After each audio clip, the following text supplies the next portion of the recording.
Salina's point, I think what she was perhaps getting at is at one point the president was saying that we're going into Chicago. Last week he said he was waiting on the call to Chicago. Now you're saying you're definitely going in? Can you clarify that? We're in Chicago. We've been in Chicago from day one.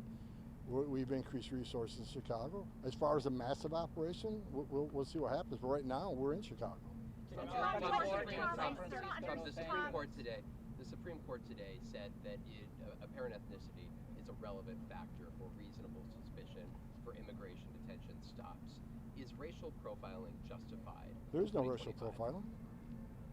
Are you encouraging your agents to racially profile individuals in this country as part of their immigration? Of course I'm not. It's illegal.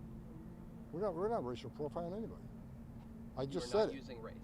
You're not using race to justify. I just said we had to establish reasonable suspicion. That's the legal framework. So can you clarify what that looks like? There's a myriad of factors. For instance, they say, well, ICE officers jumping out of vans in Home Depot. Were they there during the surveillance? Were they there when they were copping license plate numbers? Who's dropping them off and where they're going? Were they there when they're pulling intelligence reports on some of these employers? Were they there when they're running NCIC and III on these people? Were they there when they're listening to wires? Were they there during any investigation? No, but they seen the culmination of this. They said, well, where's the reason of suspicion?